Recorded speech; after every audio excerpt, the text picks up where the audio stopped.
Everyone and welcome to MPSC point. मित्रांनो, 2026-27साठी स्पर्धा परीक्षा पूर्व प्रशिक्षण योजनांचा तपशील जाहीर झालेला आहे. आणि आता तुम्ही प्रशिक्षणासाठी ज्या काही महाज्योतीच्या परीक्षा असतील किंवा 1RTच्या परीक्षा असतील, बार्टीच्या परीक्षा असतील, तर त्यासाठी अर्ज करण्याच्या लिंक सुरू झालेल्या आहेत. बघा, इथे तुम्ही 10/8/2026 रोजीचं हे एक प्रसिद्धीपत्र बघू शकतात. त्यामध्ये तुम्हाला महाज्योती तसेच 1RT संबंधित माहिती देण्यात आलेली आहे. आणि ऑफलाईन व अनिवासी पद्धतीने प्रशिक्षणासाठी अर्ज मागवण्यात आलेले आहेत. तर ते कोणकोणत्या परीक्षेसाठी आहेत बघा. UPSC असेल, त्यानंतर राज्यसेवा, अभियांत्रिकी सेवा, गट ब व गट क प्रशिक्षण असेल, तर या सर्व परीक्षांसाठी बघा इथे मेन्शन सगळं केलेलं आहे. तर त्यासाठी अर्ज मागवण्यात आलेले आहे. या व्हिडिओमध्ये आपण त्यासाठी अर्ज कसा करायचा हे बघणार आहोत, step by step in detail, जेणेकरून तुम्हाला कुठलीही अडचण. सर्व परीक्षेसाठी अर्ज करण्याच्या स्टेप सेम आहेत, फक्त त्यामध्ये थोडा नंतर आपल्याला ॲड ऑन करावं लागतं, ते मी तुम्हाला पुढे सांगणारच आहे. बघा, महाज्योती आणि 1RTचे अर्ज करण्याची जी लास्ट डेट आहे ती 23 ऑगस्ट 2026 आहे. त्यानंतर कुठल्याही प्रकारे तुम्हाला अर्ज करता येणार नाही. सो चला तर आजच्या व्हिडिओला आपण सुरुवात करूया.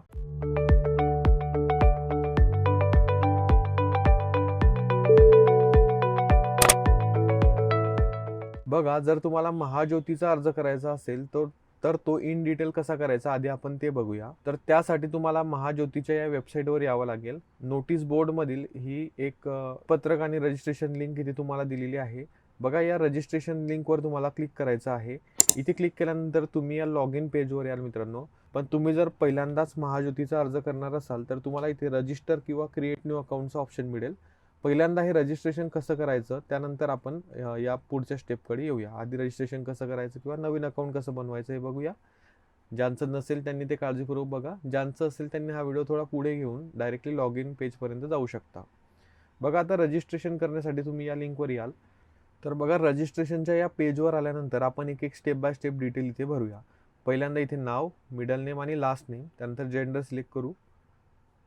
जेंडर केल्यानंतर बघा, ऑर्फन आहात का, तर यस ऑर नो करू शकता. डिसॅबिलिटी आहे का कुठली, असेल तर यस, नसेल तर नो. यस जर केलं तर इथे आणखी ऑप्शन्स जे आहेत ते ओपन होतात. सोशल कॅटेगरी तुमची कुठली येते तर इथे टाकायची. कास्ट टाईप कुठली कास्ट आहे तर ती टाकायची. नॉन क्रिमिलियरमध्ये मोडता का तर यस. आधार नंबर इथे तुम्हाला टाकावा लागतो तुमचा. त्यानंतर ॲड्रेस टाकायचा, डिस्ट्रिक्ट टाकायचा, तहसील सिलेक्ट करायचं, पिनकोड टाकायचा, मोबाईल नंबर टाकून, ईमेल टाकून स्टेप 2ला जायचं. तर बघा, माझ्या सर्व डिटेल्स टाकून झाल्यानंतर मी प्रोसीड टू स्टेप 2 या बटनावर क्लिक करेल. इथे क्लिक केल्यानंतर तुम्ही टाकलेली माहिती तुमच्या समोर येणार आहे. एकदा ती माहिती व्हेरीफाय करून घ्यायची, म्हणजेच ती बघायची आपण काही चुकीचं वगैरे टाकलं नाही का. तर ते बघितल्यानंतर खाली जायचं. बघा, जसं तुम्ही खाली स्क्रॉल कराल तसं तुम्हाला इथे रिक्वायर्ड डॉक्युमेंट्स दिसतील, ज्यामध्ये तुम्हाला फोटो अपलोड करायचा आहे, त्यानंतर सिग्नेचर अपलोड करायची आहे, आधार कार्ड अपलोड करायचं आहे, कास्ट सर्टिफिकेट अपलोड करायचं आहे आणि नॉन क्रिमिलियर अपलोड करायचं आहे. हे जे सर्व अपलोड करायचं आहे तर ते JPG किंवा JPEG इमेज 200 KBच्या आत असावी. JPG किंवा JPEG फॉर्मॅट चालणार आहे. तुमचा फोटो असेल, सिग्नेचर असेल, आधार कार्ड असेल, कास्ट सर्टिफिकेट आणि नॉन क्रिमिलियर एवढं तुम्हाला अपलोड इथे करायचं आहे. ते कसं करायचं ते सांगतो. बघा, आधी तुम्ही मोबाईलमध्ये फोटो काढू शकतात. तो फोटो आधी 200 KBचा करायचा आणि त्यानंतर इथे अपलोड करायचा. मग तो 200 KBचा कसा करायचा ते आधी सांगतो. बघा, हे जे डॉक्युमेंट्स तुम्ही अपलोड करणार आहात तर ते करताना एक महत्त्वाची गोष्ट म्हणजे तुमचं जे आधार कार्ड आहे, कास्ट सर्टिफिकेट आहे आणि नॉन क्रिमिलियर आहे, तर याच्यावर तुम्ही अटेस्टेड ती कॉपी असायला हवी. म्हणजे त्याच्यावर सही करून तुम्हाला अटेस्टेड करूनच ते अपलोड करायचं आहे, जेणेकरून तुमचा फॉर्म रिजेक्ट होणार नाही. सो ते महत्त्वाचं आहे. आणि एक म्हणजे साईज महत्त्वाची आहे 200 KBच्या आत. तर ते करून झाल्यानंतर बघा, तुम्ही फोटो काढा. अटेस्टेड करून झाल्यानंतर फोटो काढल्यानंतर तो फोटो मी सांगतो तसं त्याला करायचं, तर जेणेकरून तो 200 KBच्या आत येईल. बघा, फोटो काढून झाल्यानंतर तुम्हाला गुगलला यायचं. इथे गुगलला आल्यानंतर कॉम्प्रेस JPG टू 180 KB असं टाईप करायचं. ते केल्यानंतर जेव्हा पहिलाच रिझल्ट जो येईल 11ZON ही वेबसाईट, तर इथे क्लिक करायचं. इथे क्लिक केल्यानंतर जो काही तुमचा इमेज असेल बघा, तो इथे अपलोड करायचा. इथे तुमचा इमेज अपलोड करायचा. समजा आपण NCL हे जे आहे ते 3 MBचं आहे, ते अपलोड करूया. ते अपलोड केल्यानंतर बघा, इथे कॉम्प्रेस लेवल तुम्हाला 60 दिसते.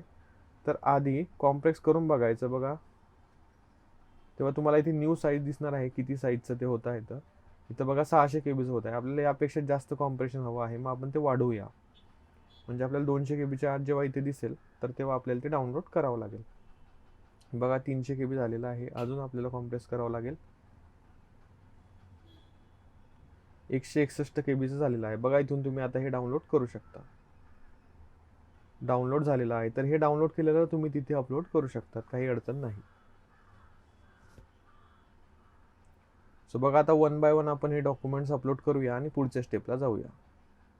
इथं चूज फाईलवर क्लिक करायचं. हे सेम प्रोसेस तुम्ही मोबाईलमध्ये देखील करू शकता, तिथे देखील काही अडचण येत नाही. चूज फाईल केल्यानंतर अपलोड इमेज इथे क्लिक करायचं, म्हणजे तो फोटो तुम्हाला इथे दिसेल. त्यानंतर सिग्नेचर अपलोड करायची. अशा प्रकारे सगळे डॉक्युमेंट्स अपलोड करून झाल्यानंतर तुम्हाला इथे डॉक्युमेंट्स बाजूला दिसतील. त्यानंतर तुम्हाला प्रोसीड टू फायनल स्टेप करावं लागेल. इथे केल्यानंतर बघा तुमच्या मोबाईल नंबरला एक 5 अंकी OTP येईल. तो OTP इथे टाकायचा. OTP टाकून झाल्यानंतर व्हेरीफाय OTP या बटनावर क्लिक करायचं. बघा इथं मेसेज येईल, account created, log in to continue, म्हणजे तुमचं अकाउंट तयार झालेलं आहे. आता तुम्हाला लॉग इन करावं लागेल आणि कंटिन्यू करावं लागेल. बघा इथे तुमचा मोबाईल नंबर तुम्हाला पुन्हा टाकावा लागेल. त्यानंतर जनरेट OTP या बटनावर क्लिक करावं लागेल. पुन्हा एक OTP येईल तुमच्या मोबाईल नंबरला. तो OTP इथे ॲज इट इज टाकायचा आहे आणि व्हॅलिडेटवर क्लिक करायचं. व्हॅलिडेट केल्यानंतर बघा आता तुम्ही या डॅशबोर्डला याल. इथे तुम्हाला सर्व जे ऑप्शन्स आहे किंवा ज्या ज्या परीक्षेसाठी तुम्हाला अर्ज करायचा आहे ते सर्व दिसतील. तरी तुम्हाला फक्त त्याला अप्लाय करावं लागतं.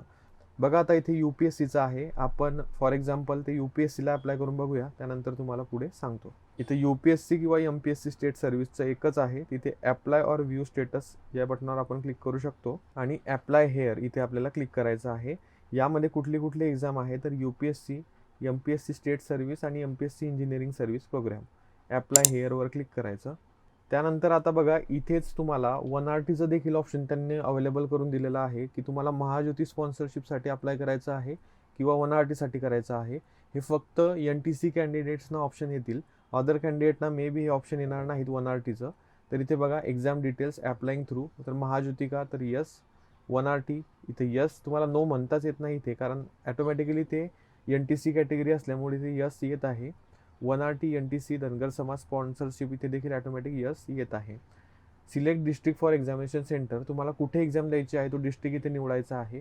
तर तो डिस्ट्रिक्ट आपण निवडूया. इथे पहिला डिस्ट्रिक्ट, तुम्हाला असे 5 प्रेफरन्स द्यायचे आहे, जेणेकरून पहिलं जर फुल झालं तर तुम्हाला दुसरं मिळेल, दुसरं जर असलं तर तिसरं मिळेल. असं प्रकारे ते 5व्यापर्यंत जाईल.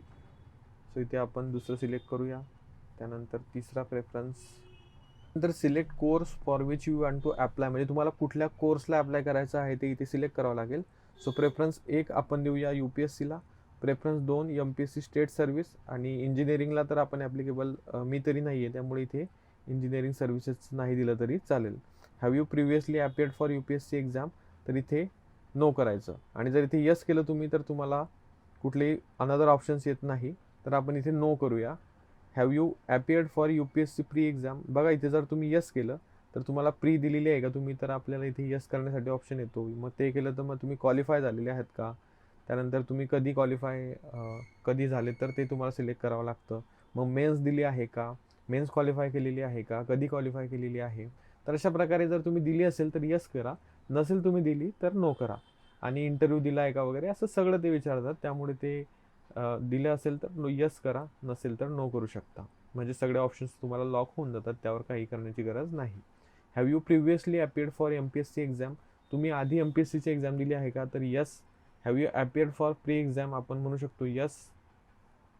Have you qualified for pre exam, तर इथे क्वालिफाईड आपण म्हणू शकतो. कधी क्वालिफाय झाले, कोणत्या वर्षाची, ते इथे तुम्हाला टाकावे लागेल. पण आपण दिली आहे, पण जर क्वालिफाय नसेल झालं तर तुम्हाला नॉट क्वालिफाईड टाकायचं, म्हणजे ते पुढे जे ऑप्शन्स आहेत सगळे लॉक होऊन जातात. तुमचं जे असेल बघा रिअल ते इथे टाकायचं आहे की तुम्ही दिली आहे का आणि पास झाले आहेत का. ओके. क्वालिफिकेशन डिटेलमध्ये तुमचं हायस्ट क्वालिफिकेशन तुम्हाला टाकायचं. डिग्री नेम तुमची काय आहे ती इथे टाकावी लागेल. त्यानंतर इंजिनिअरिंगवाल्यांसाठी इथे वेगळा ऑप्शन्स ओपन होतो. क्वालिफिकेशन स्टेटस तुम्ही पास झालेले आहेत का आणि कोणत्या वर्षी पास झालेले आहेत ते तुम्हाला इथे टाकावं लागतं. युनिव्हर्सिटी जी आहे ती तुम्हाला इथे टाकावी लागते. टोटल मार्क्स आणि पर्सेंटेज टाकून अपडेट हे करून घ्यायचं. त्यानंतर इथे डिक्लेरेशन आहे. त्याआधी बघा वर इथे तुम्हाला एक डॉक्युमेंट अपलोडचं ऑप्शन आहे, रिक्वायर्ड डॉक्युमेंट. मार्कशीट तुम्हाला अपलोड करायची आहे. तर मार्कशीट कुठली असेल ही, तर तुमची ग्रॅज्युएशनची, कारण मिनिमम क्वालिफिकेशन तेच आहे. तुम्ही graduation plus post graduation upload करू शकता, पण मी तरी म्हणेल ग्रॅज्युएशनची इथे फाईल तुम्ही अपलोड करून ती सेव्ह करायची आहे. बघा इथे कंप्लीट डिटेल्स फिल केल्यानंतर ह्या अपडेट बटनावर क्लिक केल्यानंतर तुम्हाला फायनल सबमिट या बटनावर क्लिक करायचं आहे.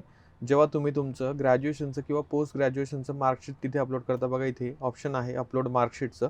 तिथे अपलोड केल्यानंतर तुम्हाला इथे डिक्लेरेशन टिक करून फायनल सबमिट या बटनावर क्लिक करायचं आहे. फायनल सबमिट केल्यानंतर तुम्हाला इथे एक्झाम डिटेल्स, अप्लाय थ्रू वगैरे हे तुम्ही जे टाकलं आहे तेच एकदा दिसणार आहे पूर्ण.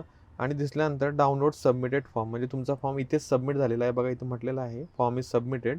आणि तुम्हाला हा फॉर्म तुमच्याकडे डाउनलोड ठेवायचा आहे, जेणेकरून फ्युचर रेफरन्सेससाठी तुम्हाला तो कामात येईल. प्रिंट ॲप्लिकेशन फॉर्म इथे तुम्हाला क्लिक करावं लागेल. प्रिंट केल्यानंतर ही कॉपी तुमच्याकडे ठेवा, जेणेकरून भविष्यात तुम्हाला ती लागणार आहे. आता हे झाल्यानंतर बघा ग्रुप बी साठी किंवा कंबाईनसाठी कसं अप्लाय करायचं ते देखील इन शॉर्ट सांगतो. सेम प्रोसेस आहे, तेच तुम्हाला करावं लागेल. तर बघा हे डाउनलोड करून झाल्यानंतर तुम्हाला इथे डॅशबोर्डलाच जायचं. डॅशबोर्डला गेल्यानंतर इथे तुम्हाला ऑप्शन्स दिसतात बघा. मिलिटरी ट्रेनिंगचं देखील आहे, ग्रुप बी ग्रुप सी ट्रेनिंगचं देखील आहे. तर इथे देखील अप्लाय या बटनावर तुम्हाला क्लिक करावं लागतं आणि सेम तीच प्रोसेस रिपीट करावी लागते. आता बघा फॉर्म नॉट सबमिटेड दाखवतं. इथे अप्लाय हेअर केल्यावर आपल्याला सेम तेच डिटेल्स येणार आहे की तुम्हाला कुठलं प्रेफरन्स द्यायचं आहे. त्यानंतर तुम्ही प्रिलिम्स दिले आहे का, क्वालिफाय झाले आहे का, मेन्स दिले आहे का, क्वालिफाय झाले आहे का, हे सर्व तुम्हाला इथे टाकून सेम तो form as it is submit करायचा आहे. तर अशा प्रकारे तुम्ही महाज्योती आणि 1RT ॲट अ टाईम दोघंही फॉर्म एकाच फॉर्ममध्ये भरू शकतात. मी तुम्हाला स्टेप बाय स्टेप सर्व डिटेल्स इथे दिलेले आहेत, जेणेकरून तुम्हाला त्यांची मदत होणार आहे. सेम मिलिटरी ट्रेनिंगसाठी देखील आहे आणि बार्टीच्या वेबसाईटचा देखील इंटरफेस ऑलमोस्ट सेम आहे. सो ते तुम्ही याचा रेफरन्स घेऊन ते देखील भरू शकता. तर याच्याविषयी आणखी काही तुमचे डाऊट्स असतील तर त्यासाठी आपलं कमेंट सेक्शन ओपन आहे, तिथे तुम्ही डाऊट्स देखील विचारू शकतात, जेणेकरून मला तुम्हाला रिप्लाय करता येईल.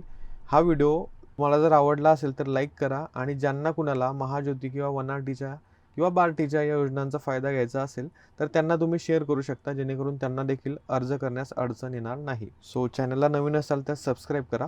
आजच्या व्हिडिओसाठी एवढेच. आपण भेटणार आहोत पुढच्या व्हिडिओमध्ये. Thank you for watching.